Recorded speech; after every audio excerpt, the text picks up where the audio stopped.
Taylor Swift, overrated or icon? Undeniably talented, but the best. Her music's market domination, dramatic, lacks diversity in themes. Shake it off, Friedberg. I mean, it kind of attempted a joke. Right? This is hot off the presses. It was new and fresh. Wow. It did it in maybe couple of minutes. Not bad. I mean, it's pretty great when you think about it because it did the video, the audio, and the script, is what you're saying.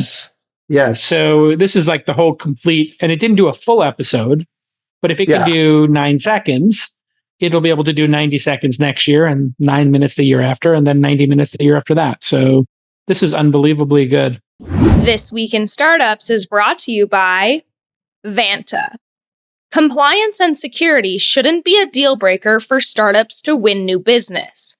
Vanta makes it easy for companies to get a SOC 2 report fast. Twist listeners can get $1,000 off for a limited time at vanta.com/twist. 8 Sleep. Good sleep is the ultimate game changer. Now you can add the pod cover to any mattress. Go to 8sleep.com/twist to check out the pod cover and get $200 off the pod plus free shipping. And the Equinix Startup Program offers a hybrid infrastructure solution for startups, including up to $100,000 in credits and personalized consultations and guidance from the Equinix team. Go to equinixstartups.com to apply today. All right, everybody, welcome back to This Week in Startups. It's AI Tuesdays. We record on Monday. We ship it on Tuesday. thisweekinstartups.com/AI, or go to YouTube and just type in This Week in Startups. Do me a favor, subscribe, put the subscription bell on so you see all of our great shows, a couple episodes a week. And the episodes that people are going crazy for right now are when I interview a founder, we go deep on that, or when AI demos are done by my pal, Sandeep Sunny Madra, who is the GM of Grok Cloud. You can go to console.grok.com, console.grok.com. It's the fastest and cheapest inference in the world, according to everybody. Things are going well, huh? How many total devs you got there now, Sunny? I think as of this morning, 70,000, 20,000 apps, 20,000 apps with Grok on it. Crazy. It's a really, really special. We're very excited. Nice. Yes. Is it, when you're doing inference, what does it cost people on average to do a returned query? I know it depends is the answer that everybody gives, but just generally speaking, when people send a query up and they get a response back, it's costing a penny, 4 pennies, fraction of a penny for an average input, average output. Fraction. So basically, let me kind of give you the numbers top down. We charge, so our most popular model is Mixtral, which is a 8x7, 8 mixture of experts. We charge 27 cents input, 28 cents output. And on average, we get about 10,000 tokens of input, and we get, small amount of output, 1/10 of that. And so what are people doing is they take huge things and say, hey, summarize this for me.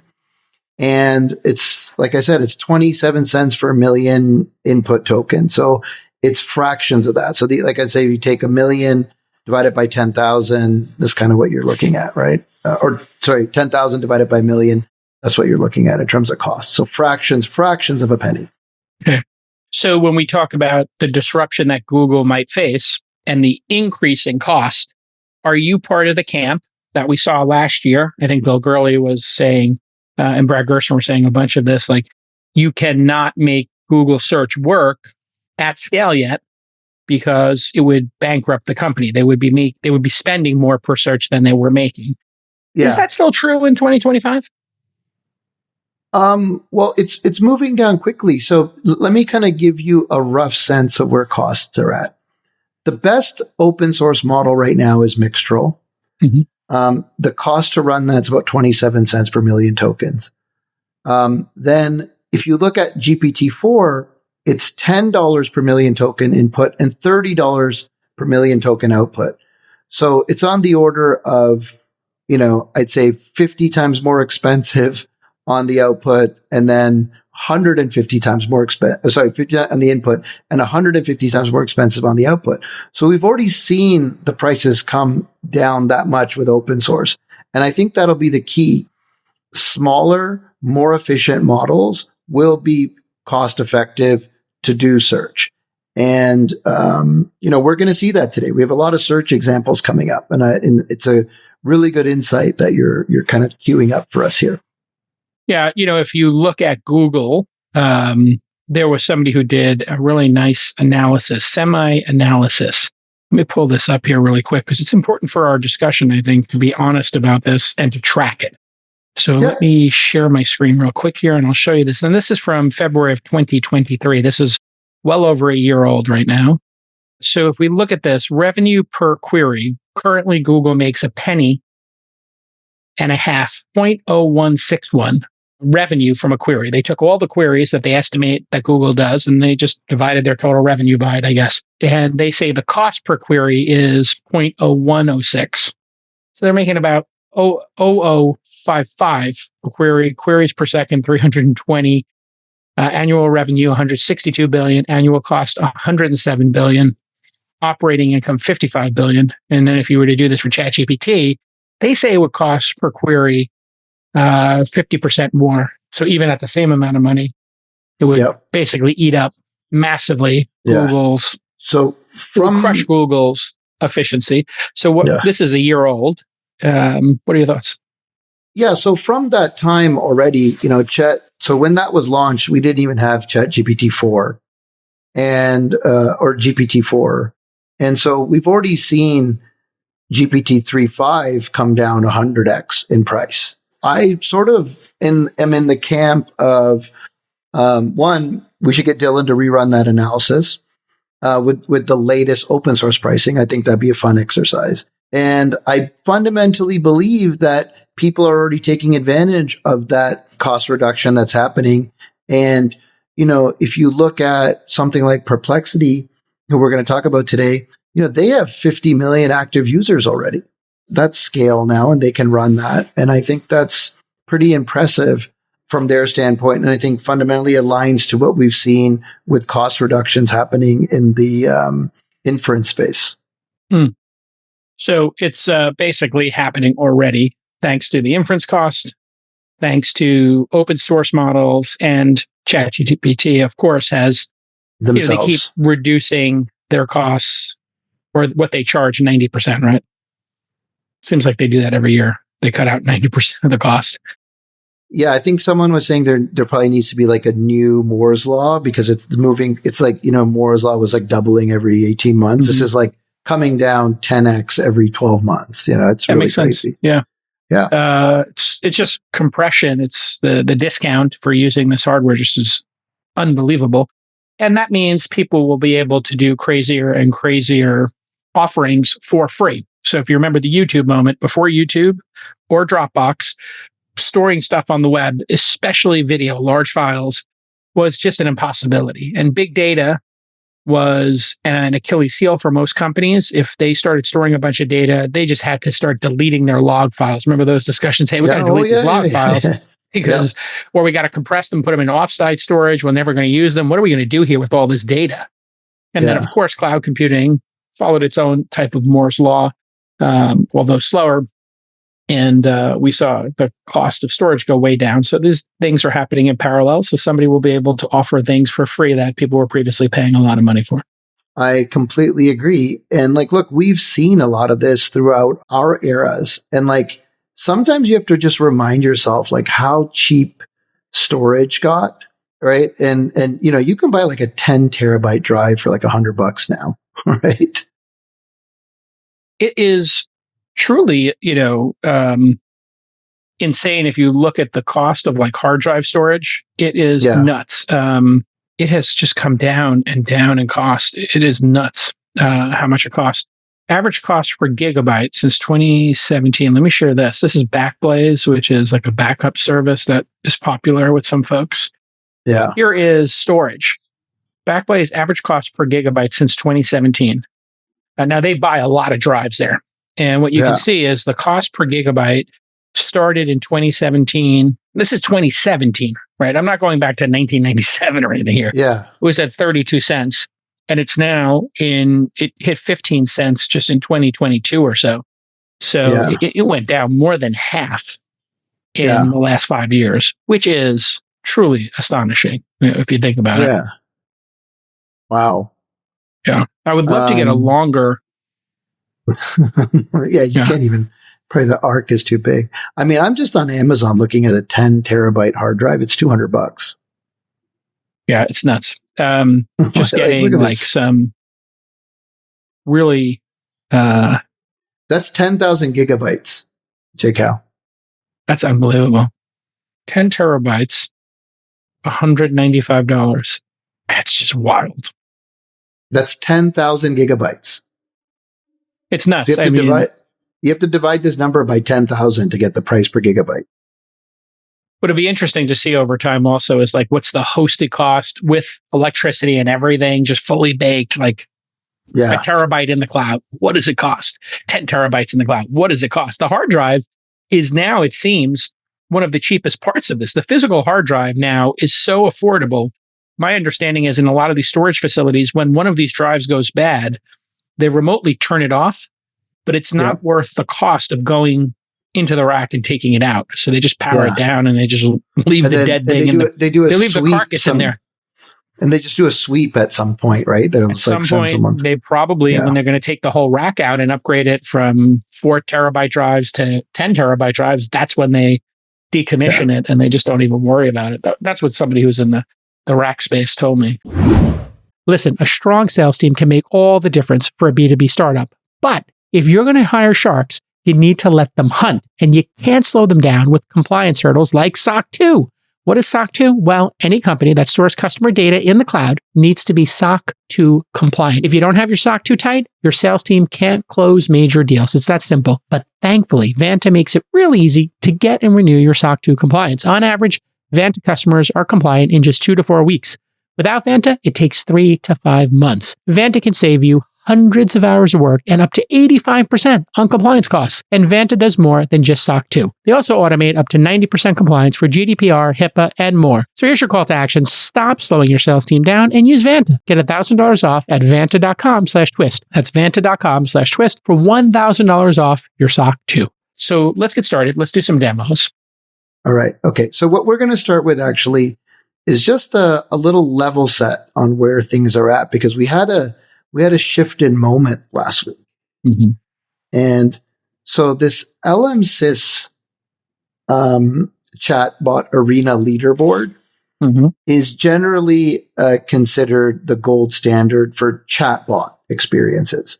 So, for your individual use cases, different models are emerging. But why I wanted to highlight this was last week, Claude 3 Opus by Anthropic passed over ChatGPT for 11.06 preview and 01.25 preview. This is a big moment. And so we've seen it pass and we've seen it kind of come in up top with the score of 1255. And so if you go to Hugging Face, which is a hosting company for different open source models, they host these leaderboards. These leaderboards will test LLMs, large language models, against certain tests. And this is the chatbot arena. And this is where they test human preferences to rank LLMs. And they use the ELO ranking system. If you've heard of that before, that's the one that's used for chess. Basically, you're taking competitors, and if you can beat somebody with a higher score than you, your score goes up. If you lose to somebody who's better than you, their score goes up dramatically. Or if you lose to somebody who you're better than, their score goes up dramatically, yours goes up minor. Like it's all those kind of concepts. You can look up ELO ratings or rankings. So they test these things, and so parity is here. That's for sure. The thing that's interesting here is the first 10 are proprietary models. Proprietary models are still winning the day. And then if you scroll down, you start to see some open source ones from Alibaba. Cohere's model. If you scroll down even more, then all of a sudden you start to see a ton of them.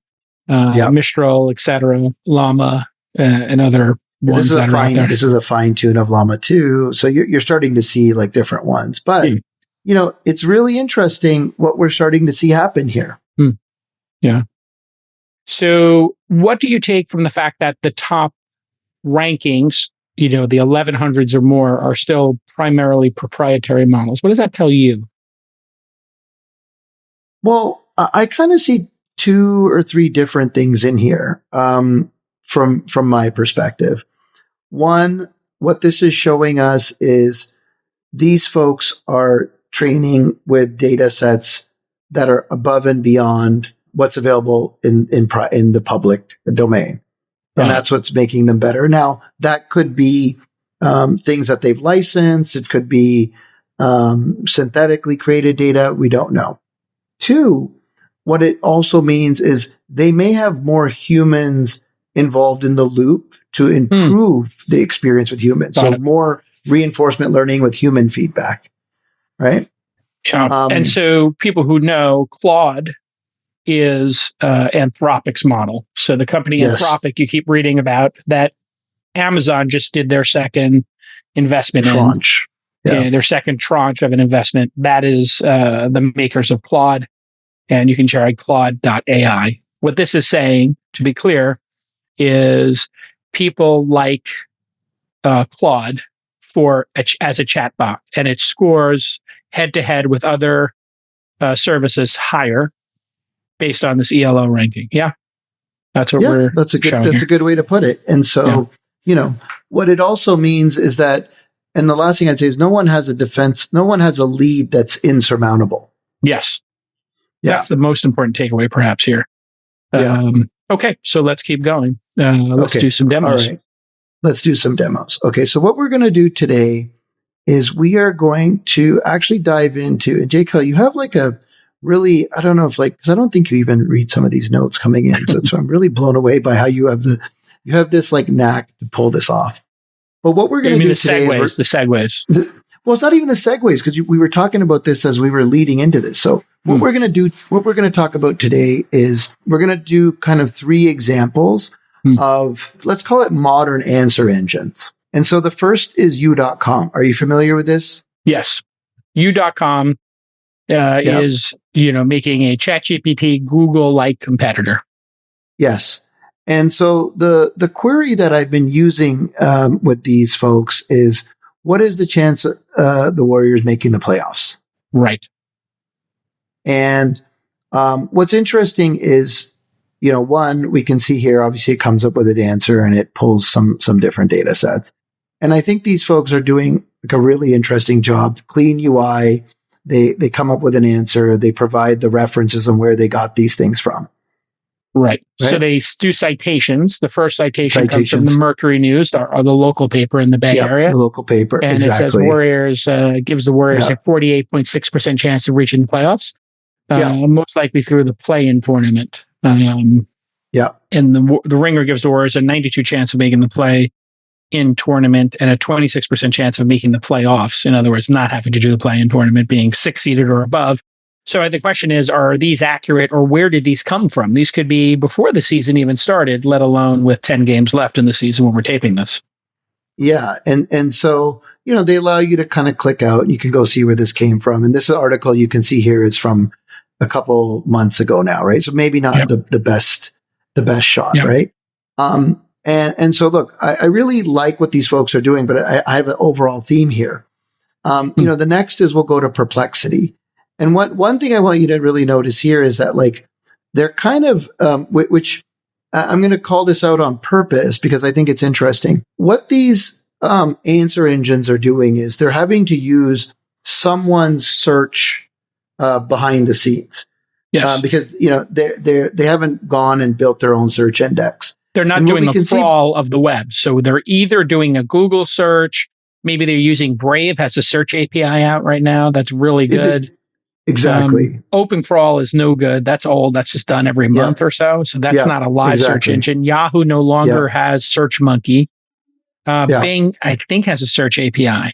So I think the only 2 search API choices now are Brave and Bing. I don't think Google has a search API. No, Google does. There's a bunch of companies that are doing it off the Google one as well. So that's what's kind of interesting here. And then sort of, what I wanted to talk about here is, I built this.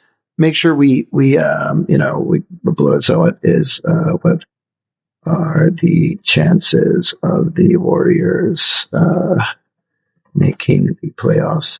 So this is something that I built, and what it does is you can kind of go here and you can look underneath the hood.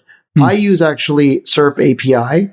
And what mine did was it did a search. It got this back from the DraftKings Sportsbook, right? And basically it gave us that as the final answer here. And so really what, we want to talk about here a little bit, J-Cal, and I want you to chime in because of your experience with Mahalo. Yeah. What these folks are trying to do is use a search API. You already named what they are. And then they're trying to take into account, I guess, the temporal nature of the question and other aspects, create an experience. And what we just started with the cost of what's happening with these LLMs, what advice would you give these folks that are building these things in terms of really creating the next generation experience? Because I feel like they're on the path, but there's now a bigger opportunity than where they're at. I would say that, how you get to the answer is super important because anybody can copy the presentation layer. And so this presentation layer is not trademarkable or copyrightable. So if it turns out that the best way to give an answer is to write it in a chat format with bullet points and citations, and then put some photos or video links, which we used to call comprehensive search, not just 10 blue links, but you would include image search, video search, message board search, etc. All of those little innovations are probably not enough to get people to switch from Google. It's really hard to get people to switch off Google. So I think, the format matters, the presentation layer. So how they're presenting it, I think will appeal to some people more than a Google search result. Getting people to change their behavior is extremely hard. It has to be 10 times better in order for people to change their behavior. So what you have to ask yourself here is this interface that we've seen here, where it gives citations and it writes it in a narrative, is that actually 10 times better than Google search?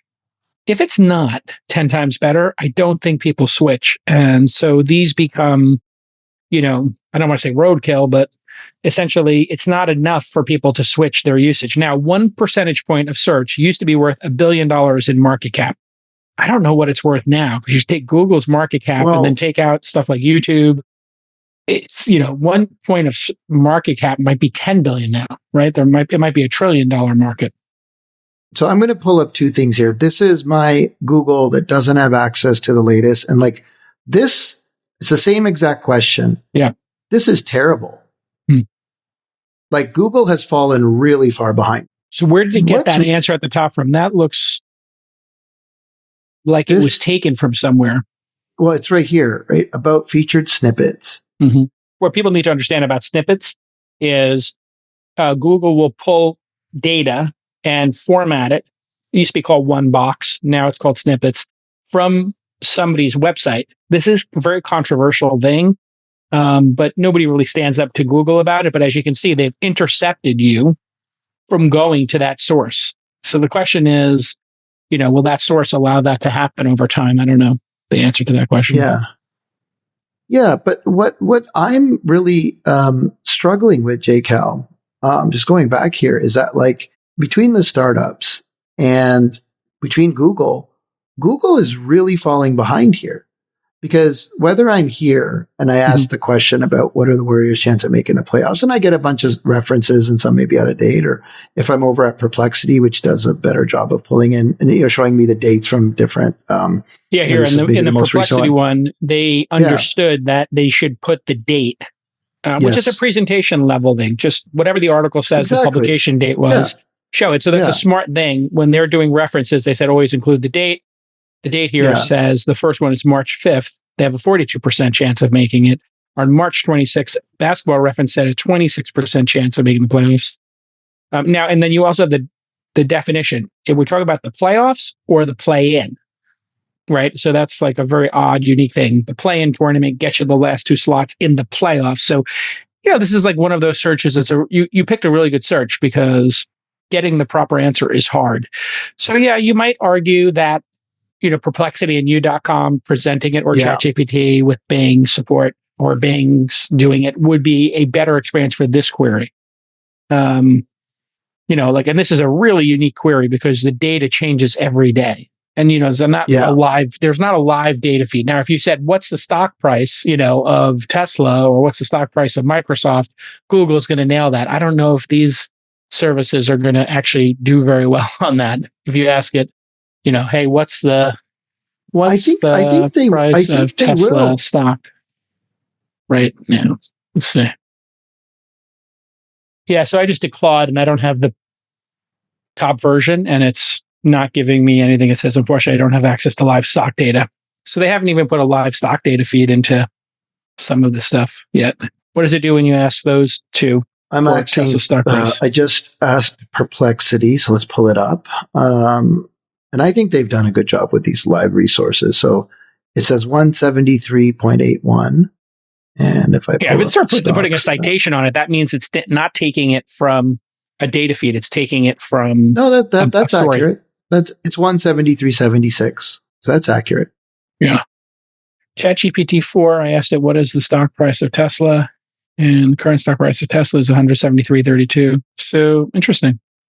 I guess some of them are now pulling in live data feeds. Yeah. The issue is there's no live data feed of odds for sports books, essentially, I think. Well, this is where I wanted to kind of keep building on this. What these different services can do is use LLMs to parse that, because these odds exist at any given time on different sites, whether it's DraftKings or take your pick. And the power of these kind of modern answer engines is that they can look at that entire page and get your answer out of it. And I think that's what's really, really powerful. And what blew me away, and why I wanted to do these series of demos, is when you ask these very specific questions, it does feel like Google has fallen way behind. I'm not sure. What these services do is they summarize the pages, the first 5 pages that come up in Google. Google can add that. I think it's going to become a copyright issue. I think that's probably why Google hasn't done it at scale. I think summarizing the articles the way this is being done without permission is a jump ball as to whether people feel good about it or not. But doesn't this go back to our conversation from last week where you said as long as they put a snippet and then link out and send you back there? Yeah, so I think I wouldn't have a problem as a content creator with one sentence being in there or 2 sentences and then clicking it. If it's the entire article, I think that's where we're going to have questions. So here, if you summarize the entire New York Times story, I think the New York Times would feel bad about it. If you summarize and make it 2 sentences or 3 sentences, would they reasonably be upset about it? Would that be fair use? There'd be a negotiation. And so, the question is, will these actually drive people to those sources? And when you press that source, when you press that number, does it take you directly to the source? Yeah, it opens another window and takes you there. So they'll make some minimal amount of advertising here, but I think what we'll see is these folks will ask for maybe some compensation if you use their data over time. Interesting. So where do you rank these with respect to Google? Because for me, they're doing a much better job than what Google is doing right now. It's going to depend on the query. If I'm doing a flight query or the price of something, a stock price, or I'm just trying to get to a specific news story that I know, like there's a news story that I want to read, I probably would not experience much of a difference between ChatGPT and Google. If I wanted a summary of, hey, what are the best restaurants in, Austin, or what's the best barbecue? I do wonder if the Yelp search result, the Google search result, or one of these new ones would be a better experience for me. Elite performers have a secret, and it helps them stand out in their field. You want to know what that secret is? I can tell you. It's sleep. Whether you're an athlete, an entrepreneur, or you're just a career-driven professional like the people who listen to this podcast, quality sleep is the fuel that powers your success. Well, how do you get deep, restful sleep? Very simple. You do what I do. 8 Sleep. I got 2 8 Sleep mattresses. I never miss a night on my 8 Sleep, and they're selling more than just mattresses right now. You can sleep like a champion with the 8 Sleep Pod cover. That's right. You don't have to get rid of your existing mattress. You put the cover on, slips right on top of your bed, and instantly transforms your sleep game. We're talking about dual zone heating and cooling. So if you have a partner and you're both in the same bed, one might sleep hot, one might sleep cold. I like it a little chilly willy. And this smart temperature adjustment keeps you in your ideal zone for a deeper uninterrupted rest. In other words, you set how you like it, but it adjusts the temperature to make you sleep more. This is really interesting science, folks. And this advanced sleep tracking will help you monitor your metrics like your heart rate. And if you can measure it, you can manage it. That's the secret of 8 Sleep. And get that 8 Sleep pod cover.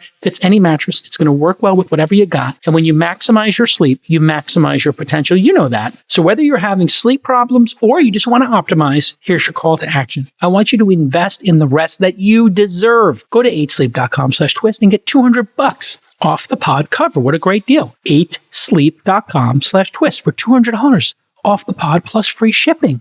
So do you think we have a chance to convince you to try these for the next week over your? Oh yeah, no, usual? I did that for a while. I did that last year. I made my default screen, but I will make my default search. Which one should I make my default search for a week?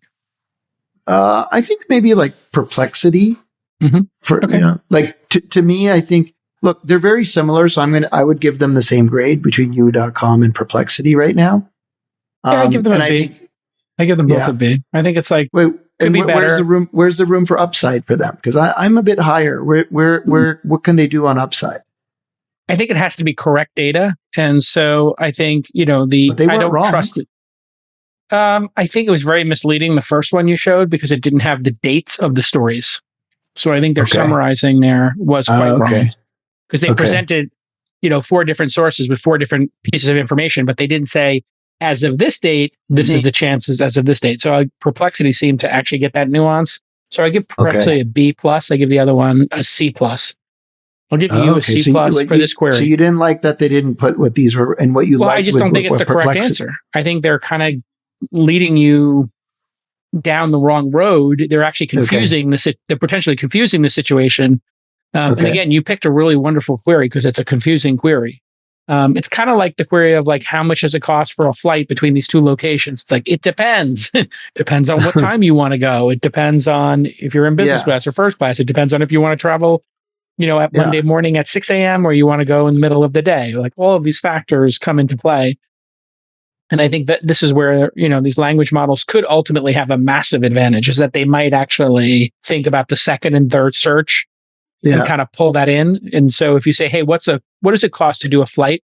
This is a good one to try.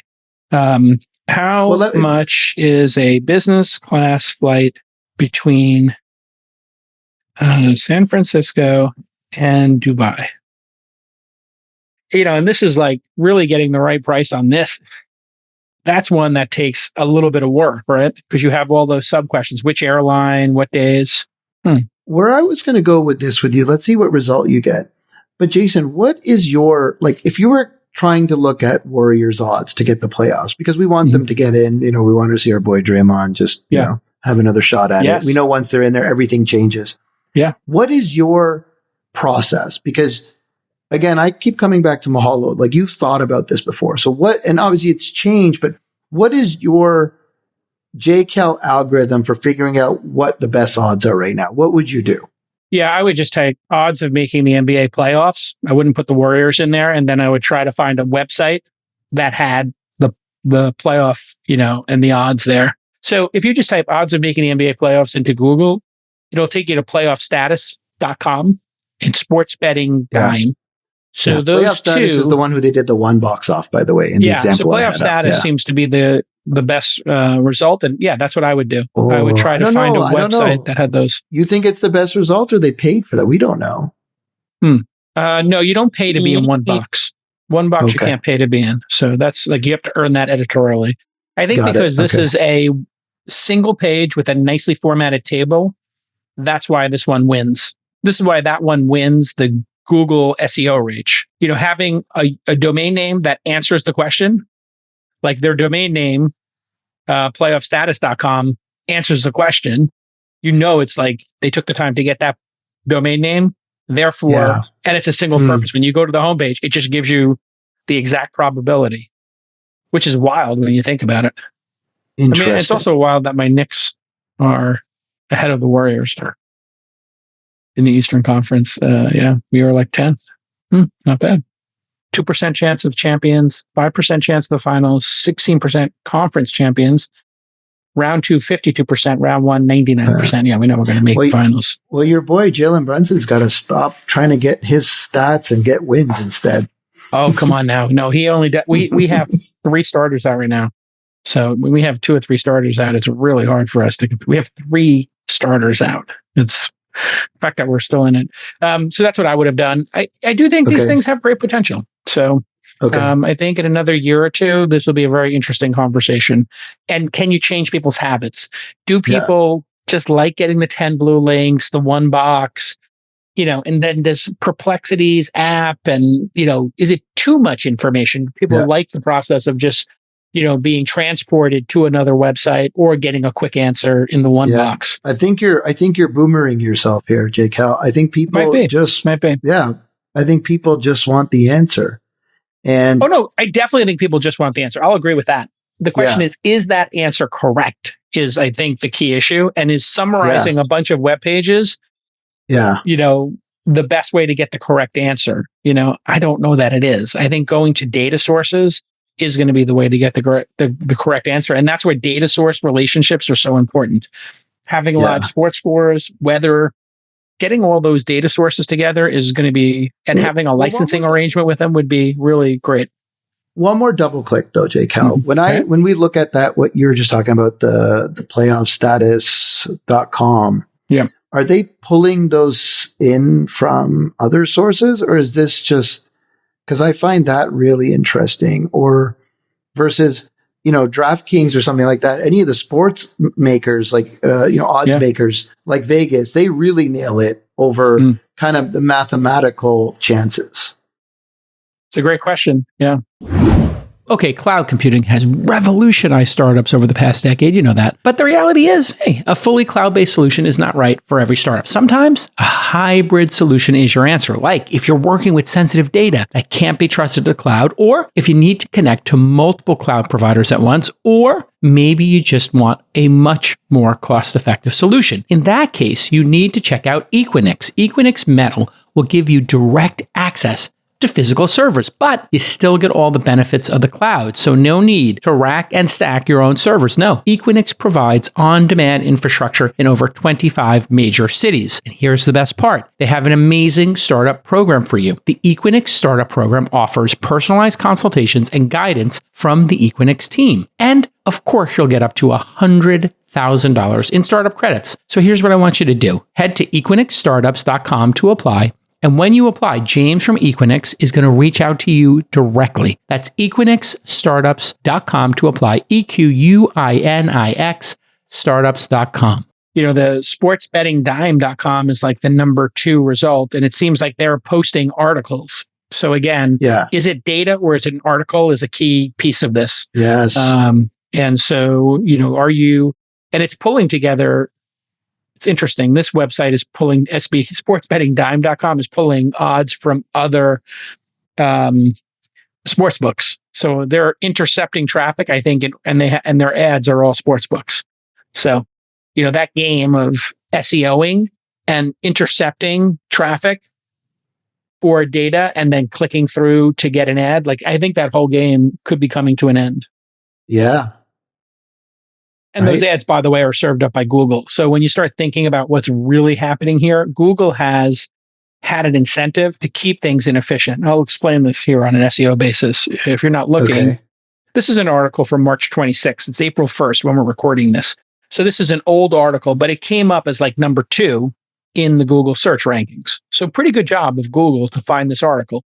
But this website is not the sports book itself, to the best of my knowledge. What it does is it's pulling together a bunch of data, making charts, etc.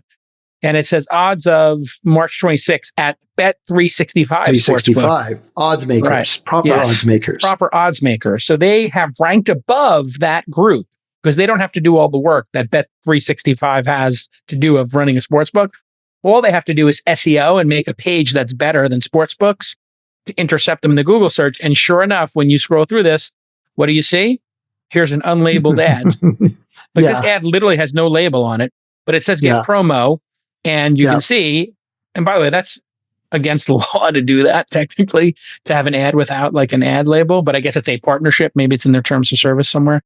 And then odds of March 26th. And then you have 5 offers here. Caesars, BetMGM, Sportstool. Again, these are not exactly labeled, They say claim offer, so maybe you could argue that that's an offer, but that's the real interesting thing that's going to go away. This whole race on the web of SEO to try to beat other people out, to then put ads on your page. That was Google's favorite thing to do. If it was inefficient, you clicked on a couple of ads, either on the destination page or on their page. If you give an answer, you don't need to click on an ad. So that is the, that's the fundamental existential issue that is correct to think about with Google. If you just got the answer, do you need to click on stuff? Maybe. Maybe not. If I did a search for these odds in a ChatGPT format, actually it would look good to have the offers on the bottom. So they know I might be interested in those offers. So those offers would work just as well. And so actually, in a way, what Perplexity and U.com are doing is what this SEO person is doing. Yeah. They're creating a page. They're just, exactly. They're creating a page to intercept traffic. But they can do it more dynamically because they're using their knowledge of AI models. Correct. And all that. They have all of the content they've scraped from these other sites.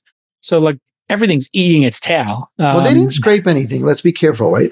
I don't think they're scraping anything. They're doing it all real time because when you do it, they're looking at the results that come back and their engine is going through those results. Yeah, and summarizing them. So yeah. Now, if you ran that software on your computer, the summarizing software, there's nothing illegal about that, by the way. Yeah. But if I build an advertising business based on that, maybe there is something illegal about that. Oh, that's interesting. So you're saying if I could download a plugin that would run a model locally, yes, I'm allowed to do that. Yeah, what you do with content on your machine is your business. So it's when you take, if you downloaded all the Star Wars films and if you had all the Marvel films that you paid for and you started editing them on your computer and making your own versions and videos, there's nothing illegal about that. You can do remix, whatever you want. It's when you republish it and you put it into commerce in the world. So and try to monetize it. Yeah. Yeah. An interesting thing to do would be eventually we all have an index of the entire web on our laptops. It sounds crazy to build this idea. But it could be done. And it could be a very powerful service if you think about it. Like if I took the entire Wikipedia, had it stored local, if I had all the YouTube channels I subscribed to, I downloaded all those videos, which I think technically would be against their terms of service, but whatever. If I had the transcripts of them, like you could start to build this like local LLM that might be resistant to legal issues or more resilient. It's like saving. If you want to print something from the New York Times, they can't stop you, right? And if you want to save it to your local computer, they can't stop you, nor do they try. Remember, there was a time when you would like go to print something or save a PDF and they would kind of put some roadblocks on it. Or you remember there were some websites you would highlight some text, you go to copy, it'd be like, you can't do that. Share it using this feature. And No, they had all those share things that they exactly. Yeah. And that kind of eventually went away. And now what people do is you hit file print, it shows you a PDF, you hit save on the PDF and you send the PDF to somebody. If it's like a behind a paywall story, that's what you see people doing in the back channel. So I think this is a really interesting discussion. I do think the chat interface will be the winning interface. I think the talking interface will ultimately be the winning interface. And you're at B for Perplexity and C for you. Okay. Yeah, I think that these things have ways to go. Okay. Before I change what I'm doing, but I think the voice interface is going to be the winning one. Having it in your ears, your AirPods, your Google Pixel Buds, whatever. Well, one more thing I just want to close out on that one, J. Cal, is next. I just saw this in the news. So next week, Meta is adding AI to those smart glasses. Sure, why not? So this is kind of going in the direction of what you're saying. So it can identify things. And so you can basically sit there and do that. So I think that's pretty interesting. So what's interesting about that is that's going to chip away at searches. So Google searches has, continued to grow over time, but apps like Yelp, or Airbnb or other Ways, which they bought, but, other searches got picked off by apps or other browsers like Brave that has its own search engine. What this says to me is, one of my searches there in ChatGPT was I took a picture of a vintage car to see what kind of car it was at a stoplight. Yeah. And it gave me the right answer. And so these things are going to do that. So when you take out your phone to go do a search and say, what is this? Or how many calories is this? Or what is this fruit? Or tell me, my directions. These things could conceivably give you good answers. It's almost like Meta is going to be getting into the search game. everybody's going to be in the search game. Actually, that's the conclusion I come to. Everybody's going to be in the search game. Everybody's going to be chipping away at Google search. It'll be built into 20 different products, 200 different products, and you'll get answers in other places. I give both the previous folks a score. I really like what they've done, and they've changed my behavior, and I'm using it more so. So I give them both A minuses. And for me, what I want the ability to do is customize my search algorithm. If they gave me that, where I can say, I want you to, you can do some things in ChatGPT, like tell it to always respond with tables and stuff like that. I want the ability to do that. And if I could get that, oh man, that would be really and if good. you said, like, listen, Business Insider, I'm not interested in news from Business Insider because it's like toxic and they're just reblogging other people, and I don't want the Huffington Post because they don't do original work, and I don't want, Vice is out of business, and Business Insider probably be out of business soon. I'm not sure. But Vice is definitely out of business. And then BuzzFeed, I was thinking of BuzzFeed is out of business too, or close to it. So anyway, you can just say, I don't want those kind of rebloggers in my feed. So just don't show them again. And that could happen through like a very interesting discussion, just say, don't show me that anymore. So my letter grades were for Perplexity. I think they did a slightly better job. So I'll give them a B. And for the first one, I'll give it a C. I think they both need a lot of improvement just on making sure the results are tight. Too harsh, Jake. Too harsh. This is listen, it's really a search. I want people to work harder. That's it. Make the answers correct. I still stand on the fact that like AI is, in many cases unusable because of the hallucination and the errors. This year has to be the cleanup year. There's just too much bad information coming out of these models. Okay. All right. Okay. I give it to you. Yeah. All right, let's keep going. We got a couple more. That was a good session, though. I really like it. I think it's going to change the landscape of the internet. So I think it's kind of a good one. It's a really good strategic discussion of how SEO, how this like micro publishers doing these landing pages, and how these folks, Perplexity and U.com doing. Yeah. It's very easy to replicate this, by the way, too. What Perplexity is doing and what U.com is doing, anybody can replicate that very quickly. And they're both, I think, using ChatGPT-4. So no, they have different set of models. I think it's easy to get to like a baseline replication, but I think that's where, they can stack on and they can differentiate right now. I actually think it's getting harder and harder. I think a simple thing is easy to do. They're both going to fail. So. Yeah. Okay. All right. I think what's going to happen is like Google will have all of these features. Bing will have all these features. Facebook will add all these features. I think it's just way too hard to displace Google. And I think Google will just add these features as they need to. So give them. We'll keep coming back. I would do a long bet with you that in 5 years those companies will have less than 1% search market share. You want to make that bet? Ooh, wait, but if they ever go over 1%, I win. I'm giving it within 5 years. But they just have to cross it once. I'll take that bet. They have to cross it on in a quarter. Yeah. In a year. I don't know. Pick a duration. It can't just be like they had one day they spiked because they were on the cover of the New York Times. Not one day, but they over some like a quarter. Year. Any of the next 5 years. They hit 1%. Okay. In a quarter. In a quarter or a year. Okay. I mean, add it to the bets. We got it. So 5K bet. Yes. You and Perplexity will not break 1% market share in a quarter within the next 5 years starting April 1st. I disagree. Yeah. Well, you do it on a quarterly basis. In a quarter, because that will be I'm going to track 5 times 4, 20 I'm quarters. I'm going to track that crazy. Yeah, there's 5K at stake here, so we'll see who wins. Right. I don't think they're going to break 1%. There it is. Add it to the bets. Okay, let's do another demo here. Next one. Okay, next one is Infinity AI. I really like this as well.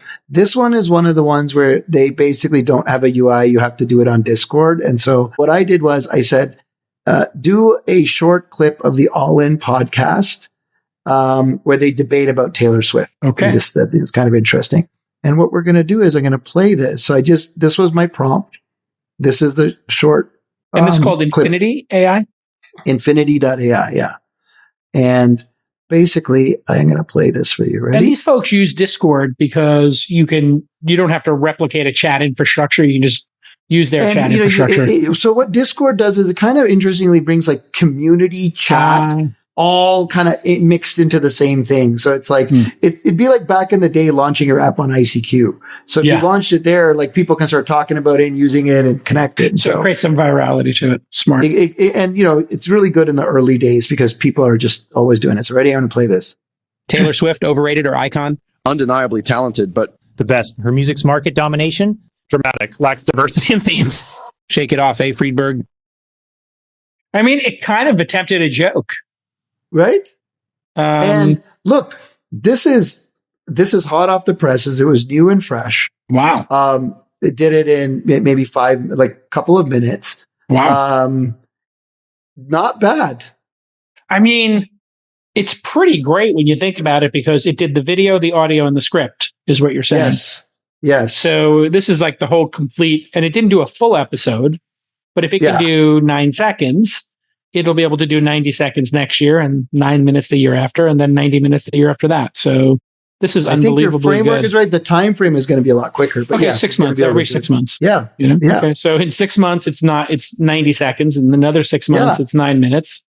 And in a year and a half, it'll be 90 minutes. So I would say 18 months for them to do a full episode. That is not laughably bad. Yeah. And There's like another as a short little clip. Okay. Here's another bet. There we go. Oh my God. 5K. Oh my God. There's a 5K bet. Full 90-minute episode. Of over under all in 18 months.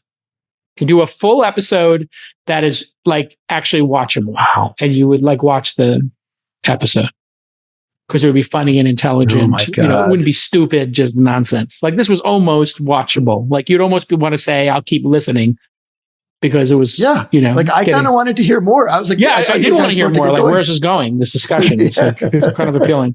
So, what do you say? 18 months, they can do a 90-minute podcast that is worth listening to. Like it's not gobbledygook. It's actually a coherent episode in 18 months. Yeah. Over or under, what would you take? I take the under. I'm always I'm taking the over. There it is. Another bet. 18 months from now, 5K. Oh my God. Oh my God. This is going to be shipping bestie coins back and forth. This has gone from the small game to the big game. It's become the big game. Big game of bets. Should we be doing $5,000 bets? I don't know where I even came up from that. Maybe it should be $1,000 bets. Maybe because we thought we were going to have maybe like 5. And we're like, oh, that's interesting. And now it's like, so now it's like this is going to be 20 bets. It'll be 100K at work here. Hopefully these things wash out a little bit. Okay, well there it is. Yeah, exactly. There's a second bet. All right. Okay. So let's do one more demo. That one was incredible. No, we got to score it. I got to score it. I give that an A. Infinity. I give it well, no, I give it an A minus because it's only 9 seconds. Okay. No. Wait a second. I give it a B plus at 9 seconds. Okay. If they get it to if they get it to 9 minutes, I probably would have given this an A minus. And if they get it to, an hour, I would give it an A plus. So I'm giving it a B plus right now. I'm intrigued. Okay. I'm intrigued. Okay. Also, like I wonder how long did it take for this to get back to you when you actually did it? Like 3-4 minutes. Like, you think there was any human intervention where somebody looked at it and I don't think so. I mean, you pick all you guys. No way. That Discord is moving pretty fast, right? So there's stuff happening. No. What is it trained on? Infinity AI that it has all of the video and our voices. Are our video and voices already just built into AI? Is it like the podcast that popular that they've ingested all podcasts, or they've ingested all YouTube channels? Like, what's the training data there? Oh, that's a good question. How did they get that? Because if they did it that fast, did they do a web search for all in podcasts and then index it, do you think? Or was it already in their index based on your knowledge? Could they have done that with a live web search? No, they couldn't have done it live. You can't go and train the voices and well, no, the I was thinking in the context window. Do you think they went and found a recent episode, put it in the context window, and then built it off that episode? I just don't think it's possible to do it that quickly. This is a really good question. I mean, So that means they already had in their model the all-in podcast. So then the question is, how did they get it in there? Are they scraping all of the top YouTube channels and videos, or are they scraping all podcasts? Interesting. I don't know. You notice all podcasts now have transcripts. Apple, Spotify, they're all doing transcripts now. Yeah. Well, you've been doing it a long time. You would have to pay someone before, right? Well, we used to pay somebody before, but it was just like, it didn't even come out that great. It was too much work to do it and not enough juice from the squeeze is what I would say. All right, let's do one more here. Okay. I'm going to give these guys an A. And, of course you are. I mean, of course you are. You're generous. That's not generous. It's really hard to do. Like you said, look at all these things that they pulled off in a prompt. It's incredible. All right, give me another one. Hit me again. So, JCal, you had Hume on, and Yeah. give us a quick rundown of Episode 1922. Okay, awesome. And what was your impression? Because they have empathetic voice, so I want to bring that up. That's my last demo for today. Yeah, I mean, the demo is unbelievable. They have trained their AI to very quickly understand your facial expressions, your emotional expressions, and then what developers choose to do with that is up to them. The things that would come to mind might be on a personal basis, therapy or companionship. And so I've been pitched on a lot of people doing therapeutic models. Oh, you sound like you're a little bit exhausted there, Sonny. Tell me how you're doing. And then, you talk to it, but it really understands your tone of voice. Now, imagine it with the chatbots we just did. You're like, no, I don't want the Warriors' chances of hitting the playoffs from last year or from 6 months ago. I want to know it right now. Yeah. Now, imagine ChatGPT was like, oh, you sound a bit exacerbated. I could do a better job. Let me get right to work, right? So, or you call customer support. Now you get into the enterprise, right? So there's consumer applications, enterprise applications. There's a company we invested in, Rilla Voice, and then there's another one, Gong, that study how salespeople talk during conversations, and they say, hey, match your 1,000-person sales team, and we'll tell you the top 10% of performers and how they talk to their clients on the phone. And then it's like, oh, the ones who ask the most questions and get the client talking are the one who close the biggest deals. Great. Who's talking too much on their calls? Tell that person to change their statements. Change it up a bit. Yeah. Change it up a bit, right? So I do think there's a range of interesting things here. And we got into a massive ethical debate about this too, which we can get into. But let's do the demo of Hume, Hume.ai. Okay, we're going to pull it up here. Hi. Well, hey there. You sound a little... I'm really concerned about the Warriors making the playoffs. I see. The Warrior, huh? What's got you thinking about them? Got you the playoffs.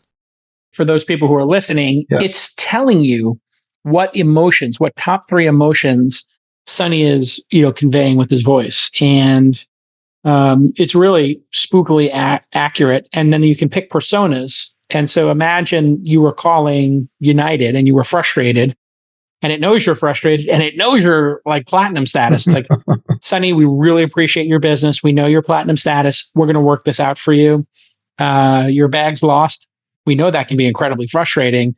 I found it. It's in Nashville. We're going to get it to you. You could really start to make these things. And what it also does is, when you're talking to a chat and it doesn't know to release to let the other person talk? Yes. Super frustrating when you do talk mode in ChatGPT 4 specifically. They know through facial expressions that you finished your thought. Like I just did right now. Which means they can insert themselves. So the ability of them to insert themselves, it makes the latency in the conversation much better. If you're just using audio, think about all the latency that you experience with Siri and Alexa. One of the reasons Siri and Alexa suck so bad is you ask it to do something, and the amount of time it takes is greater than you changing the song on Spotify, right? Yes. Or you looking up the weather yourself. But with these tools, specifically, if you were looking at your phone or your computer and it had the camera on, it would know if you said, hey, how much snow is there in Tahoe? It would immediately tell you. It wouldn't wait. Yep. Oh, it waits like 3 seconds, I think, to know you've stopped talking. That kills the whole experience. Yep. And look, I think as we move towards what you tied back into the first conversation, if voice is going to be the interface that you think wins here, understanding when the human's getting frustrated, understanding when they want something quickly, understanding when they want it to be slower, that's incredible that we now have models that are able to predict that for us. Now imagine I start using it for nefarious purposes. I'm TikTok. I want to create chaos in America, or I'm Putin and I want to create chaos in America. And remember, the Russians were doing all those boiler rooms and setting up. I know Sachs will say this never happened, but this happened. Trust me, folks. You can look at the Mueller report. Like, they had boiler rooms. The question is, was it effective? Now, setting up boiler rooms where you try to, put put up memes of Hillary Clinton versus Trump or whatever. Like, did that have an effect? Probably didn't sway anybody's votes. Now you look at this technology. If it was talking to you and it was creating content, could it possibly steer you into a direction in terms of your political activism? Well, we're already seeing on TikTok that, and you can be on whichever side you prefer to be on. I'm on the side of like stop the wars and, treat people with civility and kindness. If you start looking at the Palestine issue, it's incredibly pro-Palestine, anti-Israel on TikTok. And then on other platforms, it might be the opposite. You can really start to steer people with these AI assistants into a certain way of thinking, just very subtly with knowing their emotion. So it's very dangerous, I think, to know psychologically where somebody's at and what their vulnerabilities are. You could just as easily make somebody feel better on a customer support call as you could radicalize them into being a terrorist. Now, that sounds farcical, but people are radicalized into terrorism every day of the year. It might be a small number of people, and maybe only 1% of the population is susceptible to it, or maybe even it's 0.1%. But if this technology could get their hands on that 1 in 1,000 who could become a lone wolf or is suffering from some mental disability and then convince them to do things, this is really dark. And they actually have a really interesting code of conduct on their website. Imagine it for gambling. If it was encouraging you to gamble, if this is built into one of the gambling sites and it was like subtly encouraging you to place more bets, Brave new world, JCal. Brave new world. I mean, I give this Hume thing like an A- right now. It was scary interactive, scary accurate in my interactions with it. Yeah. And I do think it's going to change the latency and make the interaction with AIs 10 times better. So back to that 10 times better thing I said earlier with products. Yep. This does make a product 10 times better. Yeah. I'm in the same spot. Like, I think we're on the verge of a huge amount of deflation, technology powered deflation for society, which means hopefully we could just focus on better things. And in order for us to get technology to become, better human interface, this is what's going to be needed there. Exactly. All right. This has been another amazing episode of This Week in Startups, our AI edition. You can follow us both on x.com/Sandeep, x.com/Jason, formerly known as Twitter, and interact with us. The show is TWI Startups. You can search This Week in Startups on YouTube, subscribe there, watch it there when you're not listening, and you get to see all these great demos. You can see all the demos and all the episodes at thisweekinstartups.com/AI. We keep that page updated. Wonderful job. We'll see you all next week. Bye-bye.